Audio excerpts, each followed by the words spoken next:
त्यही पनि एउटा यो गीत सङ्गीतमा लागिसके पछाडि सङ्गीतबाट टाढा हुन गाह्रो हुँदो रहेछ। त्यो भएको कारणले मात्रै म अल्झिराखेको जस्तो लाग्छ मलाई। हजुर।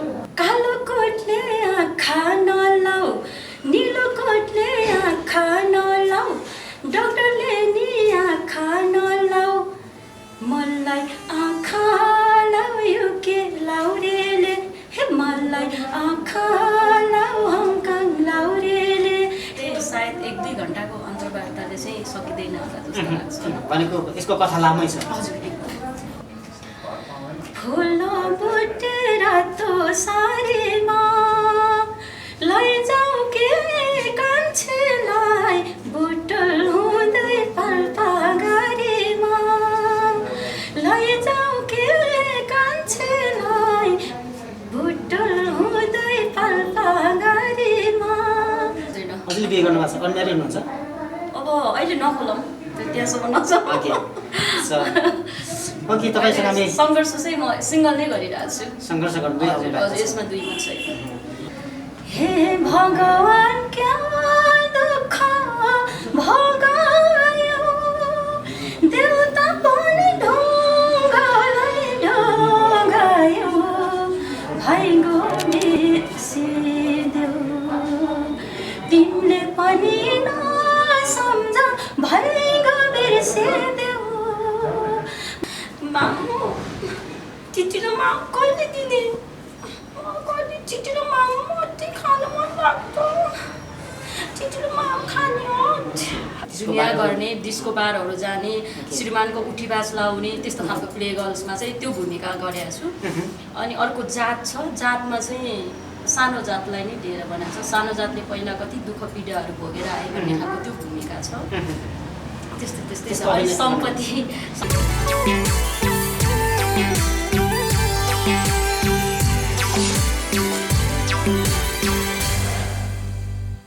खोटाङ जिल्लामा जन्मेर लामो समयदेखि सङ्गीत क्षेत्रमा उदाउनुभएका एक सङ्गीतकर्मी, एक कलाकर्मी यतिखेर पर्मिला र हामी माझ हुनुहुन्छ। उहाँसँग हामी संवाद जोड्नेछौँ। अहिले भने आजको बहसमा उहाँलाई म स्वागत गर्न चाहन्छु। यहाँलाई स्वागत छ। आरामै हुनुहुन्छ?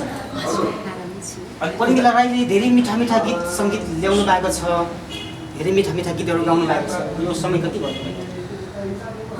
हजुर, अब गीत सङ्गीतको कुरा गर्दा त धेरै वर्ष भइसक्यो, तर पनि त्यति अगाडि आउन नसकेको कलाकारमा चाहिँ म पढ्छु। कस्तो लाग्छ गीत सङ्गीतको भविष्य कसरी हेर्न लाग्छ? अब खै कसरी भन्ने गीत सङ्गीतको भविष्य कसैको उदाएको पनि छ, कसैको अस्ताएको पनि छ। तपाईँलाई चाहिँ कस्तो लाग्छ आफ्नो अनुभवहरू? यति लामो समय पार गर्नुभएको छ गीत सङ्गीत क्षेत्रमा। मेरो अनुभव भन्नुपर्दा म अरू जस्तो उदाएको कलाकार चाहिँ होइन। त्यही पनि एउटा यो गीत सङ्गीतमा लागिसके पछाडि सङ्गीतबाट टाढा हुन गाह्रो हुँदो रहेछ। त्यो भएको कारणले मात्रै म अल्झिराखेको जस्तो लाग्छ मलाई। हजुर। पर्मिला राई खोटाङ जिल्लामा जन्मेर गीत सङ्गीतको आकाशमा उदाउनु भएको छ, साङ्गीतिक आकाशमा रमाउनु भएको छ। अहिलेसम्म कतिवटा गीत गाउनुभयो तपाईँ? मैले अरूको गरेर गीत 14-15वटा गाएँ होला अहिलेसम्म। गीत गाइसक्नु? हजुर हजुर। यतिखेर हामीले तपाईँसँग संवाद गरिरहँदाखेरि हामी दर्शकहरूले पर्मिला राईको आवाजमा सजिएको एउटा गीत सुन्नु पाए हुन्थ्यो होला। ओपनिङमा तपाईँ गीत सुनौँ न। हुन्छ, यो चाहिँ अवश्य मैले सुनाउनै पर्छ। अहिले भर्खर मात्रै मैले बजारमा ल्याएको संयुक्त कुशेली हो। आदरणीय सम्माननीय सबैको मनमुटुमा बस्न सफल म उहाँलाई भेनाजु भनेर सम्मान गर्छु। हाम्रो खड्ग गन्धर्व भेनाको चाहिँ शब्द सङ्गीतमा मैले गाएको थिएँ। यो चाहिँ हाम्रो आदि लगानी हो। यो गीत चाहिँ हाम्रो mutumstar.comले युट्युब च्यानलमा प्रसारण गरिदिनु भएको छ। उहाँलाई पनि धन्यवाद दिन चाहन्छु र म यो छोटो गीत प्रस्तुत गर्न चाहन्छु। कालो कोटले आँखा नलाऊ, निलो कोटले आँखा नलाऊ, डाक्टरले नि आँखा नलाऊ, मलाई आँखा लाऊ यो के लाऊ रेले, हे मलाई आँखा लाऊ हङकङ लाऊ रेले, हे मलाई आँखा लाऊ यो के लाऊ रेले। यति मिठो शब्द सङ्गीत भनेपछि पर्मिला राईले कि हङकङ लाउरे कि युके लाउरे आँखा लाऊ भन्दै हुनुहुन्छ? यो गीतले होइन त? यो चाहिँ एउटा गीतमा मात्र हो। हजुर। गीतमा मात्र हो। भनेपछि ती मिठो आवाज प्रमिला राईको हामीले सुन्यौँ। प्रमिला राई यो गीत सङ्गीतको एउटा माध्यमबाट रमाउँदै यो क्षेत्रसम्म यतिसम्म आइपुग्दाखेरि कतिको सङ्घर्ष गर्नुभयो तपाईँले? सङ्घर्ष त अनगिन्ती छन्। कतिपय सङ्घर्षहरू भन्न मिल्ने खालको, कतिपय सङ्घर्षहरू भन्न नमिल्ने खालको। भन्न त मिल्छ, त्यस्तो नराम्रो त होइन। त्यही पनि सङ्घर्ष 15-16 वर्षको सङ्घर्ष चाहिँ सायद 1-2 घन्टाको अन्तर्वार्ताले चाहिँ सकिँदैन होला जस्तो लाग्छ। भनेको यसको कथा लामै छ। हजुर, गीत सङ्गीतमा यति धेरै रमाउनु भएको छ, हजुर। गर्नु पनि भएको छ। बाल्य सभामा कालमा कस्तो हुनु तपाईँ? बाल्यकालमा पनि गीत सङ्गीत एकदमै मन पराउने म। अब गाउँमा हुँदा पनि अब गाउँमा त अब स्कुल पढ्ने बेलामा अब यो दसैँ तिहार आउने बेला विशेष गरेर गाउँमा चाहिँ नाटक खेल्ने भनिन्थ्यो। तिहार बेलामा त्यतिखेर विशेष गरी कसको गरिन्थ्यो। प्रेरणाले चाहिँ तपाईँ यो क्षेत्रमा हाम फाल्नुभयो? प्रेरणा त मैले भन्नुपर्दा अब अरू कलाकारले भन्दा चाहिँ कसै आफ्नो फ्यामिलीको प्रेरणा धेरैले भन्छन्, तर मेरो लागि प्रेरणा धेरै छन्। हजुर, धेरै अरूको गीतहरू सुनेर नै म अगाडि आएको। हजुर। परिवारको कतिको सपोर्ट छ? साथ सपोर्ट, माया? माया त छ नै। परिवारको माया नभए त म सायद यो क्षेत्रमा आउँदिनँ थिएँ। भनेको हिजो गीत सङ्गीतमा लाग्दा राम्रो हुन्छ गर भने उहाँले हौसलाहरू दिनुहुन्छ। हौसला छ। भनेपछि भविष्य राम्रै हेर्नु भएको छ गीत सङ्गीत क्षेत्रबाट यहाँले?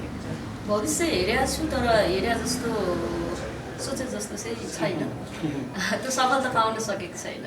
दर्शकवृन्द, यतिखेर हामी खोटाङ जिल्लामा जन्मेर साङ्गीतिक आकाशमा उदाएकी प्रमिला राईसँग हामी रोचक प्रसङ्ग जोडिरहेका छौँ। कुनै पनि यात्रा, कुनै पनि खुट्किला चढ्नका लागि सङ्घर्ष अवश्य पनि गर्नुपर्छ, चुनौती हुन्छ। दर्शकवृन्द, यही सेरोफेरोमा प्रमिला राईले गीत सङ्गीत साङ्गीतिक आकाशमा आफ्नो पाइला केही लामो समयदेखि नै जमाउँदै आउनुभएको छ। उहाँले सफलता पनि हात पार्दै हुनुहुन्छ र उहाँसँग हामी भलाकुसारी गरिरहेका छौँ। जुन हामी यतिखेर तपाईँको बाल्यकालको कथा व्यथा, तपाईँ गीत साङ्गीतिक यात्रा हामीले प्रसङ्ग जोडिरहेका छौँ गर्दाखेरि तपाईँले यो क्षेत्रसम्म आउँदाखेरि कुनै दिन कुनै क्षण अथवा यो गीत अहिलेसम्म यति धेरै गीत गाउनु भएको छ, 15वटा 20वटा गीत गाइसकेको छु भन्नुभएको छ, त्यो मध्येमा तपाईँको स्मरणयोग्य अहिलेसम्म बिर्सन नसकिने गीत कुन होला? केही सम्झना छ? सम्झना त धेरै छन् गीतहरू। पहिला अब अहिले यो धेरै अब यो युट्युब आयो के आयो अहिले, अब पहिला त हामीले अडियोबाट सुरु गरेको गीतहरू चक्का हुन्थ्यो, चक्काबाट सुरु गरेको। हजुर, त्यो गीतहरू त सायद अहिले युट्युबमा पनि भेटिँदैन। हजुर, खोजेर भेटिँदैन। त्यो गीतहरू पनि मेरो फर्स्ट साङ्गीतिक क्षेत्र एउटा पाइला मैले टेकेको गीतहरू छन्। तपाईँ पहिलो गीत सुनौँ न। मेरो पहिलो गीत चाहिँ म एउटा पूर्वेली भए तापनि मैले एउटा पश्चिमे गीत गाएको थिएँ, गाउने अवसर पाएको थिएँ। यो गीत चाहिँ शब्द सङ्गीत चाहिँ हाम्रो पाल्पाको प्रकाश भाइ अनि बाबुराम दाइलाई म सम्झिन चाहन्छु। यो गीत भनेको 65-66 सालतिर यो गीत चाहिँ पश्चिमे छ।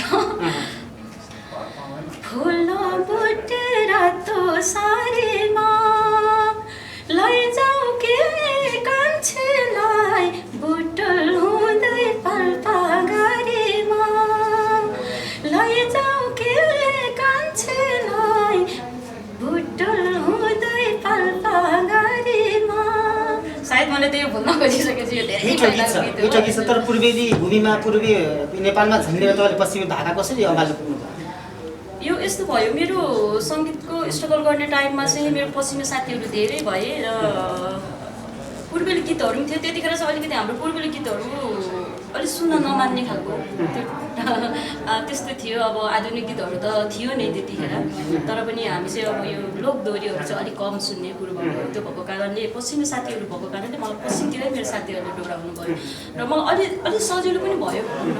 अब किनभने म एउटा गीत सङ्गीतमा कुनै अनभिज्ञ मान्छे हो नि त, त्यो भएको कारणले फर्स्टमा मैले यही गीत निकालेँ। अनि त्यहाँबाट फेरि मैले अरू गीतहरू त्यहाँबाट सुरु गरेँ। धेरै गीत चाहिँ मेरो काठे गीतहरू छन्। काठे गीत गाउनु? हजुर, काठे गीतहरू छन्।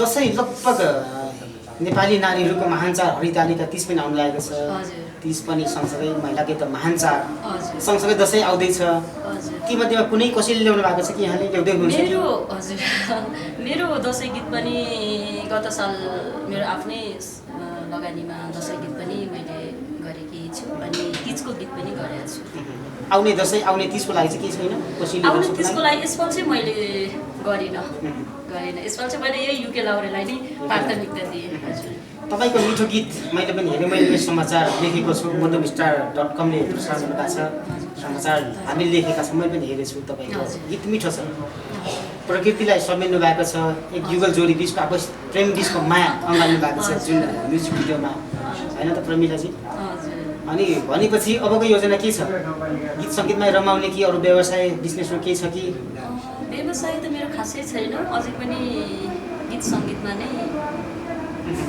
चाहना चाहिँ छ गीत सङ्गीतमा हजुर अब कहाँसम्म पुगिन्छ हेरौँ अझै मेरो 2टा गीत पेन्डिङ नै छ निस्किँदैछ यो पछि आउँदैछ यहाँले हङकङ लाउरे युके लाउरे भन्नुभएको छ अरूको लाउरे चाहिँ कहाँको हुनुहुन्छ युके लाउरे चाहिँ यस्तो वास्तवमा चाहिँ यो चाहिँ फेरि हाम्रो मैले अघि नै सम्मान गरेर भने हाम्रो आदरणीय सम्मानीय हाम्रो खड्गा गन्धर्व भेनाजुलाई नै सम्झिनुपर्छ उहाँलाई नै थाहा होला वास्तवमा उहाँले गीत लेखिदिनु भयो मैले गाउनु भएको छ हजुर हजुर मैले भन्नु खोजेँ तपाईँ आफ्नो लाउरे त हुनुहुन्छ हाम्रो व्यक्तिगत लाउरे म त मेरो कोही लाउरे छैन हजुरले बिहे गर्नुभएको छ अनम्यारिड हुनुहुन्छ अब अहिले नखोलौँ त्यहाँसम्म नजाउँ ओके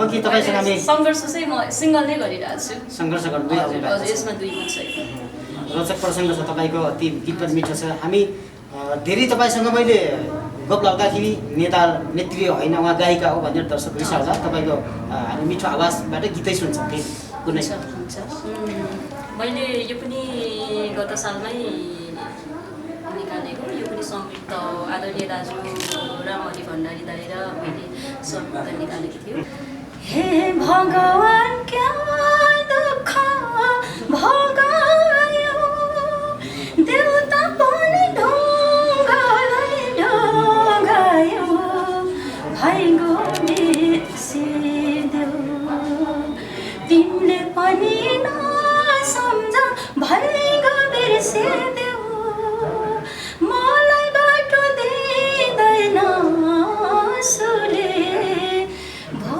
मलाई बिर्सिदेऊ यो चाहिँ एकदमै मलाई मनपर्ने गीत एकदम पनि हो सोनाइ सङ यो चाहिँ शब्द सङ्गीत चाहिँ मैले सम्झिनै पर्छ आदरणीय दाजु इन्द्र मगर दाजु र रामहरि भण्डारी दाजुको आवाजमा सजिलो हजुर सङ्गीत शब्दमा चाहिँ रामहरि भण्डारी दाजु दर्शकवृन्द यतिखेर हामी सङ्गीत आकाशमा उदाएका प्रमिला राईसँग रोचक प्रसङ्ग जोडिरहेका छौँ कोही रुन्छन् हारमा या त कोही आछन् जितमा धरती आकाश पनि रमाइलो पाउँछौँ कलाकार मिठो गीत अनि सङ्गीतमा यतिखेर प्रमिला राईको सुमधुर आवाजले सङ्गीतले मलाई स्तब्ध बनाएको छ दर्शकवृन्दमा अति मन छोएको छ उहाँले धेरै सङ्घर्ष गर्दै स्ट्रगल गर्दै लामो यात्रा गर्दै आउनुभएको छ धेरैवटा गीत पनि पस्काइसक्नु भएको छ र उहाँसँग हामी उहाँको कथा कहानी उहाँको जीवन कहानी बाल्यकालदेखिको हामी रोचक प्रसङ्ग जोडिरहेका छौँ जाँदा जाँदै अन्तिममा गीत सङ्गीत सँगसँगै तपाईँ विभिन्न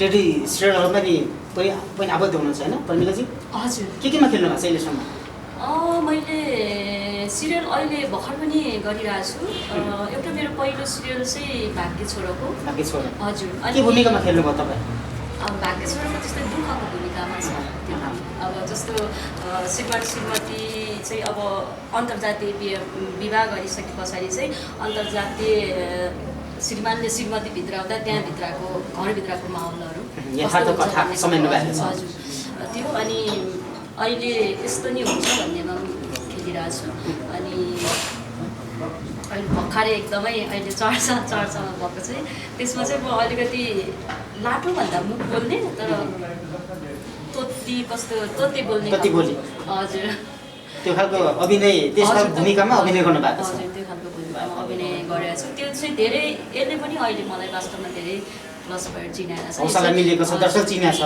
हजुर साथीभाइ टिभीबाट आउँछ यो सिरियलको नाम चाहिँ घरबेटी हो घरबेटी हजुर अहिले 18 भाग भइरहेछ 18 भाग भनेपछि यो सिरियल चाहिँ यहाँले लगातार गर्दै हुनुहुन्छ हजुर कन्टिन्यू गरिरहेछ सर्ट मुभीहरू त मेरो थुप्रो अनुभूति छ भनेपछि प्रमिला राई एउटा गायिका मात्र नभएर बहुमुखी प्रतिभाको धनी हरेक क्षेत्रमा हात हाल्नु भएको छ सफलता पनि पाइरहनु भएको छैन सफलता कसरी हेर्नु भएको छ अब गीत सङ्गीतलाई बढी फोकस दिने कि अथवा तपाईँको टेलिसिरियलहरूलाई बढी त्यसलाई फोकस दिने कि दुईटाले कसरी हेर्नु भएको छ? यस्तो मैले दुवैलाई बराबरी गरिरहेको छु। यता अब गीत आएको बेला मैले गाइरहेको छु र मैले मेरो अब मलाई इच्छा भयो म यो गीत निकाल्छु भनेर एउटा आयो भने मनमा लाग्यो भने त्यो गीत पनि मैले गर्छु। अनि यता सिरियलहरू त मेरो कन्टिन्यू भइरहेको छ। समय चाहिँ कसरी यहाँले व्यवस्थापन गर्नुहुन्छ? यस्तो छ समय हाम्रो एउटा सिरियलको चाहिँ हाम्रो 1 महिनामा 2 चोटि मात्रै हुन्छ। 2 चोटि मात्रै हुन्छ अनि अर्को सिरियल चाहिँ मैले 1 महिनामा त्यो चाहिँ 1 महिनामा मात्रै हुन्छ। 4 भाग हजुर 4 भाग हुन्छ। 3 दिन 4 दिन लाग्छ गर्दा मेरो 1 महिनामा चाहिँ त्यही 1 हप्ता चाहिँ सिरियलको लागि गयो। अरू दिन त म फ्री नै हुन्छु। भनेपछि गायन विधाबाट यहाँले टेलिसिरियलमा समेत हात पारिसक्नु भएको छ, पहिला चालिसक्नु भएको छ। कतै नायिकाको अफर आयो भने के गर्नुहुन्छ? त्यसमा सहभागिता जनाउनुहुन्छ कि बात गर्नुहुन्छ कि बन्दिनुहोस् नाम दर्शकलाई? यो त असम्भव। नायिका हुनु भनेको त मेरो हाइट पनि हुनु पर्यो, त्यही तरिकाको लेभलहरू हरेक कुराहरू चाहिँ त्यो तरिकाको हुनु पर्यो। त्यो क्षमता मसँग छैन र म त्यो आशा पनि गर्दिनँ। किशो हिरोसँग अङ्गालो हाल्दै नाच्ने परिणामलाई त रहर रहेनछ यो कस्तो बुझियो? यस्तो रहर नहुने त हरेक कुराको रहर हुन्छ। राम्रो कुराको होइन रहर हुन्छ, तर रहर भएर मात्रै सबै कुरा पुग्दैन। आफूले पनि हेर्नुपर्ने हुन्छ म कुन धरातलमा छु र म कहाँसम्म पुग्दा चाहिँ ठिक हुन्छ भन्ने। ओके, अल द बेस्ट यहाँलाई। धेरै क्षेत्रमा हात हाल्नु भएको रहेछ तपाईँ, बहुमुखी प्रतिभाको धनी एउटा आर्टिस्ट कलाकार भन्छु म। तपाईँले गीत सङ्गीतसँगै विभिन्न टेलिसिरियल खेल्नु नै भएको छ, अरू फिल्म पनि के खेल्नु भएको छ? अरू वृत्तचित्र निर्माण पनि आबद्ध हुनुहुन्छ? हजुर, मैले एउटा म नाच्ने समुदायको चेली भएको कारणले, छोरी चेली भएको कारणले नाच्ने समुदायलाई नै समेटेर जन्मदेखि मृत्यु धर्म संस्कारलाई समेटेर एउटा डकुमेन्ट्री बनाएको छु। वृत्तचित्र? हजुर, वृत्तचित्र। त्यसमा के रोलमा खेल्नु भएको छ? त्यसमा चाहिँ मेन भूमिकै छ मेरो।